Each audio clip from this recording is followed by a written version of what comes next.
Good morning viewers. আজকে একটা নতুন ব্লগ নিয়ে এলাম। আজকে কোনো রান্নাবান্নার কিছু ব্লগ আমি করছি না। তোমরা সবাই জানো ভাদ্র মাস, ঘর পরিষ্কারে আমাদের বাঙালিদের মধ্যে দুর্গাপূজার আগে ঘর পরিষ্কারের ব্যাপার আছে। তো আমি সেই জন্য আমি এই ভিডিওগুলোই আজকে দেখাবো। আজকে প্রথমে আমার সিঙ্ক দিয়ে তৈরি হচ্ছে, মানে শুরু হচ্ছে কাজ।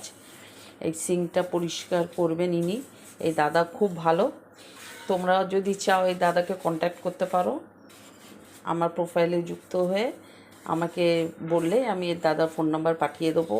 এর কাজ খুব পরিষ্কার, খুব সুন্দর কাজ করেন, আর বলতে হয় না। আমাদের পুরো ফ্ল্যাটের পরিষ্কারের দায়িত্ব এনার ওপরেই। তো উনি এক্সট্রা কাজ, মানে আমাদের ঘরে পার্সোনালি যে কাজগুলো সেটাও করে। তো এই যে রেড হারপিক, এই রেড হারপিক দিয়ে উনি দেখো কীভাবে পরিষ্কার করছে। খুব পরিষ্কার কাজ ওনার কাজ মানে উনি যখন কাজ করে আমাদের দেখতে লাগে না, কিন্তু আজকে যাইতে আমি ভিডিও করে দেখাচ্ছি, আমাকে এই শ্যুটের জন্য এইটা দেখাতে হচ্ছে। উনি খুব পরিষ্কার কাজ করে, দেখো তোমরা। এই আজ থেকে শুরু হলো আমার ঘর ঝাড়ার কাজ। আজকে এইগুলো পরিষ্কার হবে, কালকে শনিবার, কালকে কিছু হবে না, রোববার দিন আমার পুরো ঘর পরিষ্কার হবে। তো দেখো তোমরা, ইনি খুব পরিষ্কার কাজ করেন। যদি তোমাদের কখনো প্রয়োজন হয় কন্ট্যাক্ট করতে পারো। খুব ভালো, নিজের মনে নিজে কাজ করে, কোনো দিকে তাকায় না, একদম সুন্দর পরিষ্কার কাজ করে।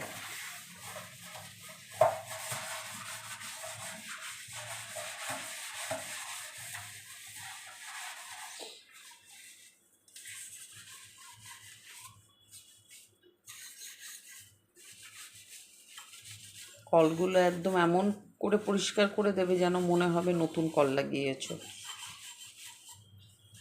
এত সুন্দর করে করে দেয়।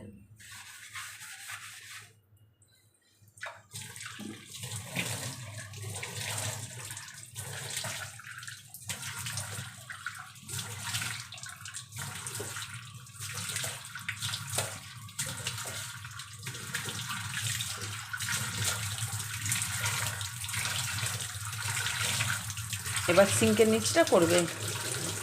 হ্যাঁ, আচ্ছা, উপরেরটা হয়ে গেল। এবার এই সিঙ্কের নিচের যে পোর্শনটা ওইটা করবে।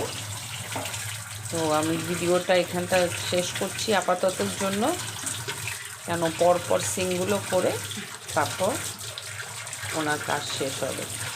তো বন্ধুরা, আজকে এই পর্যন্তই রইল ভিডিওটা।